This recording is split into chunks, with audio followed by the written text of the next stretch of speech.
కొంతమంది దానికి మా పార్టీలో అంటే మా గత పార్టీ నేను ఏ పార్టీలో నుంచి అయితే నేను రిజైన్ చేశానో ఆ పార్టీలో ద్వితీయ శ్రేణి నాయకులు ఎవరైతే ఉన్నారో వాళ్ళు నాకు మా నాయకుడికి మధ్యన అభిప్రాయ భేదాలను సృష్టించి జగన్మోహన్ రెడ్డి గారి మనసుని విరిచేటటువంటి ప్రయత్నం చేసి వాళ్ళు విజయం సాధించారు. 3.5 సంవత్సరం పాటు అవమానాలకు పాలై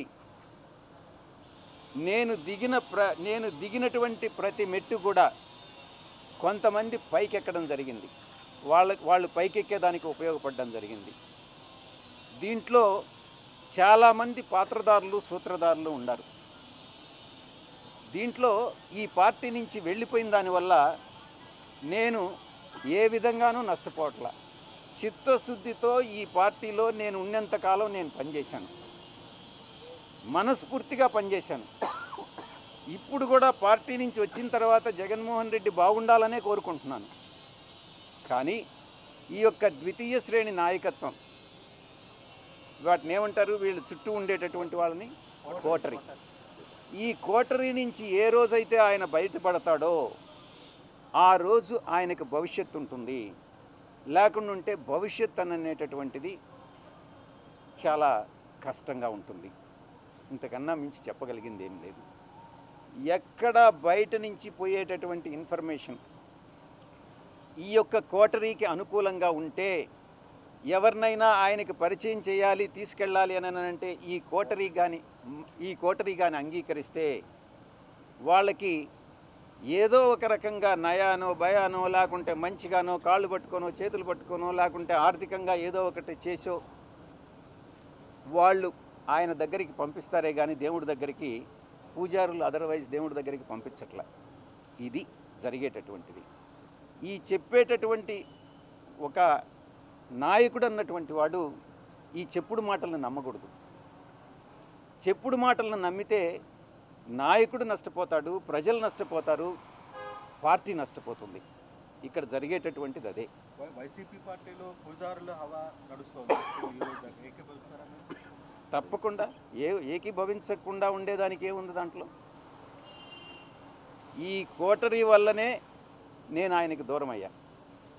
నేను ఇంకోటి ఆయన జగన్మోహన్ రెడ్డి గారితో నేను మాట్లాడినప్పుడు నేను చాలా స్పష్టంగా చెప్పా, సార్ మీ మనసులో నాకు స్థానం లేదు, నా మనసు విరిగిపోయింది.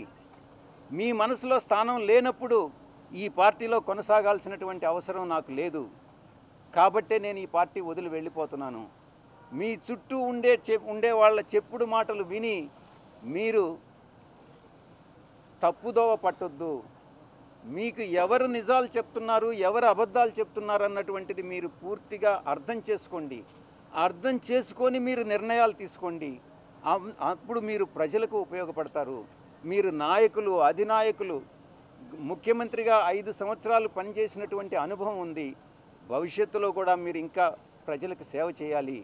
కాబట్టి ఈ చుట్టూ ఉండేటటువంటి వాళ్ళ మాటలు వినవద్దు అని నేను ఫోన్లో మాట్లాడినప్పుడు లండన్కి నేను చాలా స్పష్టంగా చెప్పాను.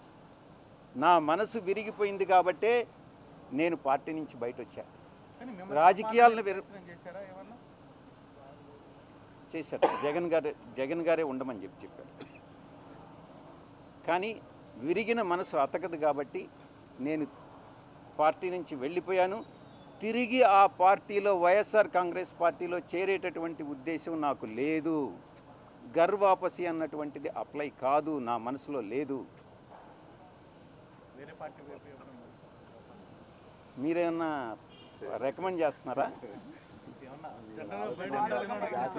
మీరు బీజేపీలో చేరుతున్న ప్రచారం ఉంది సార్. మీకు గవర్నర్ ఇస్తున్న ప్రచారం కూడా మీకు ప్రచారం మీరు భవిష్యత్తులో రాజకీయాల్లోకి వస్తారా? నేనేం చెప్పాను, నేను వ్యవసాయం చేసుకుంటానని చెప్పాను. వ్యవసాయం చేసుకుంటున్నాను. దాని మీద కూడా మీరు పత్రికల వాళ్ళు చాలా కామెంట్స్ చేసినారు.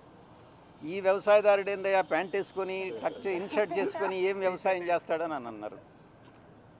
అంటే వ్యవసాయదారులు మంచి చొక్కా మంచి ప్యాంట్ వేసుకోకూడదా మీ దృష్టిలో? అలాంటప్పుడు వ్యవసాయదారుని మీరు కించపరిచినట్టు కాదా? గోచి పెట్టుకొని చేస్తేనే వ్యవసాయమా?